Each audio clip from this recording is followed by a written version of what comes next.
Assalamualaikum warahmatullahi wabarakatuh. Di sini saya akan menjelaskan tentang model drills and practice, di mana di sini dibahas di dalam mata kuliah pembelajaran berbantuan komputer. Sebelum memasuki materi, saya akan memperkenalkan diri saya terlebih dahulu, di mana nama saya Khairia Sarasitorus dengan NIM 41933211025 dari kelas PSPFC 2019. Baiklah, kita akan memasuki materi yang pertama, yaitu pengertian model drills and practice. Model drill and practice. Model drill and practice, pembelajaran berbasis komputer pada dasarnya merupakan salah satu model pembelajaran yang bertujuan memberikan pengalaman belajar yang konkret melalui ciptaan tiruan-tiruan bentuk pengalaman yang mendekati suasana yang sebenarnya. Secara definitif, model drills and practice merupakan suatu model dalam pembelajaran dengan jalan melatih siswa terhadap bahan pembelajaran yang sudah diberikan. Model drill and practice biasanya digunakan dalam pembelajaran materi hitungan, bahasa asing, dan peningkatan perbendaharaan kata-kata atau vokabulari. Materi selanjutnya adalah faktor-faktor yang harus diperhatikan dalam model drill and practice. Dalam melatih siswa, guru hendaknya memperhatikan jalan pembelajaran serta faktor-faktor yang harus diperhatikan pada model ini. Faktor yang pertama ialah jelaskan terlebih dahulu tujuan atau kompetensinya. Yang kedua, tentukan dan jelaskan kebiasaan, ucapan, kecekatan, gerak tertentu, dan lain sebagainya yang akan dilatihkan. Yang ketiga, pusatkan perhatian siswa terhadap bahan yang akan atau sedang dilatihkan. Yang keempat, gunakan selingan latihan supaya tidak membosankan dan melelahkan. Yang kelima, guru hendaknya memperhatikan kesalahan-kesalahan yang dilakukan siswa serta mendiagnosis kesulitan-kesulitan yang dialami oleh siswa. Dan yang terakhir, latihan tidak boleh terlalu lama atau terlalu cepat. Lamanya latihan dan banyaknya bahan yang dilatihkan disesuaikan dengan keadaan, kemampuan, serta kesanggupan siswa. Karakteristik pada model drills and practice dalam pembelajaran berbasis komputer pada dasarnya merupakan salah satu model pembelajaran yang bertujuan memberikan pengalaman belajar yang lebih konkret melalui penyediaan latihan-latihan soal yang bertujuan untuk menguji performance dan kemampuan siswa melalui kecepatan penyelesaian soal-soal latihan yang diberikan program CBI.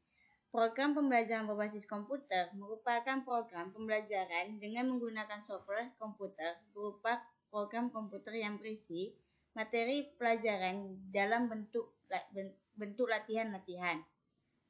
Dalam latihan, siswa dibiasakan untuk menggunakan komputer seoptimal mungkin dan membentuk kebiasaan yang memperkuat daya tangkap siswa terhadap materi pelajaran yang diterimanya. Hal ini dikarenakan dengan melalui drill and practice, siswa akan secara cepat dapat memperoleh penguasaan dan keterampilan yang diharapkan. Selain itu, siswa akan memperoleh pengetahuan yang siap pakai dan akan mampu menanamkan pada siswa kebiasaan-kebiasaan belajar secara rutin, disiplin, dan mandiri. Materi yang ketiga adalah tahapan penyajian model pembelajaran drill and practice. Tahapan penyajian yang secara umum disajikan yang pertama, penyajian masalah-masalah dalam bentuk latihan soal pada tingkat tertentu dari kemampuan dan performance siswa. Yang kedua, siswa mengerjakan soal-soal latihan, kemudian program merekam penampilan siswa, mengevaluasi, kemudian memberikan umpan balik. Dan yang terakhir, jika jawaban yang diberikan siswa benar, program menyajikan materi selanjutnya. Dan jika jawaban siswa salah, program menyediakan fasilitas untuk mengulangi latihan atau remedial yang dapat diberikan secara parsial atau pada akhir keseluruhan soal. Materi berikutnya, tujuan model pembelajaran drill and practice. Tujuan pembelajaran dengan menggunakan model drills and practice menurut Rostia NK pada tahun 2001 adalah agar siswa memiliki keterampilan proses, mengembangkan kecakapan intelek seperti mengalihkan, membagi, menjumlahkan, mengurangi, menarik akar dalam mencongkak, mengenal benda atau bentuk dalam matematika, ilmu pasti, ilmu kimia, tanda baca, dan sebagainya. Dan yang terakhir, agar siswa memiliki kemampuan menghubungkan antara suatu keadaan dengan hal lain. Materi selanjutnya ialah proses produksi program drills. Pada produksi program drills ada dua, yang pertama ialah pendahuluan dan yang kedua ialah penyajian informasi. Di sini saya akan membahas pendahuluan dulu. Yang pertama, di dalam pendahuluan itu ada judul program atau title pack. Suatu program model drills diawali dengan tampilan halaman judul atau pokok materi yang dapat menarik perhatian siswa. Judul program merupakan bagian penting yang memberikan informasi kepada siswa tentang apa yang akan dipelajari dan disajikan dalam program drills ini. Tampilan judul atau pokok materi biasanya dilengkapi dengan atribut yang sesuai dengan judul atau topik yang akan disampaikan dalam program PBK tersebut. Yang kedua, ada tujuan penyajian atau presentation of objective. Pada bagian ini, menyajikan tujuan pembelajaran, baik tujuan pembelajaran umum atau TPU maupun tujuan pembelajaran khusus atau TPK.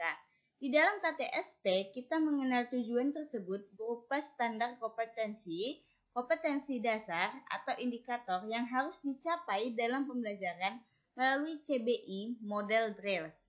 Dan yang terakhir ada petunjuk atau direction. Pada petunjuk berisi pemberian informasi cara menggunakan program yang dibuat, diusahakan agar siswa mampu mengoperasikan program tersebut. Kemudian ada penyajian informasi, presentation of information, di mana pada penyajian ini juga dibagi dalam 6 bagian. Yang pertama, mode penyajian drills.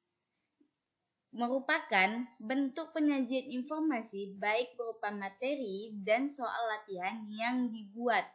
Model umum dari penyajian informasi biasanya menggunakan informasi visual seperti teks, gambar, grafik, bagan, foto, dan image yang dianimasikan. Yang kedua, ada panjang teks penyajian atau length of text presentation. Panjang teks dalam program yang dibuat harus benar-benar diperhatikan karena akan memengaruhi kualitas program yang dibuat. Setiap presentasi harus sesingkat mungkin untuk memberikan tambahan frekuensi interaksi siswa. Selain itu, harus diperhatikan keseimbangan antara teks yang disajikan dengan kemampuan monitor untuk penyajiannya. Yang ketiga, ada grafik dan animasi. Pembuatan grafik dan animasi dalam program yang dibuat ditujukan untuk menambah pemahaman siswa terhadap materi dan fokus informasi pada materi yang disajikan. Grafik digunakan sebagai informasi analogi mnemonik sebagai syarat. Grafik dan animasi sangat efektif untuk menambah sistem belajar dengan komputer. Yang keempat, ada warna dan penggunaannya. Penggunaan warna sangat berhubungan dengan presentasi grafik.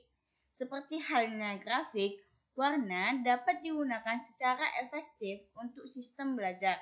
Penggunaan warna yang sesuai akan berguna untuk menarik perhatian dan memfokuskan siswa. Warna berfungsi sebagai acuan, bukan sebagai bagian yang diutamakan dalam proses pembelajaran. Penggunaan warna pada program Drills harus konsisten dengan penggunaan yang umum di lingkungan sekitar. Yang kelima, ada petunjuk penggunaan. Petunjuk digunakan untuk memandu siswa dan memberikan arahan tentang apa yang harus dilakukan siswa tersebut. Yang keenam atau yang terakhir ada penutup. Pada Drills ini dilengkapi dengan ringkasan tentang informasi pembelajaran. Ringkasan dapat berupa judgement, hasil akhir, pengerjaan soal seperti salah berapa, benar berapa, apakah sudah mencapai batas lulus atau harus mengulang, dan seterusnya. Pembelajaran berbasis komputer dengan menggunakan Drills dapat dikembangkan dengan menggunakan program atau software Macromedia Flash atau Director MX atau program lainnya. Materi terakhir pada model Drills ini yaitu kelebihan dan kekurangan model pembelajaran Drills and Practice.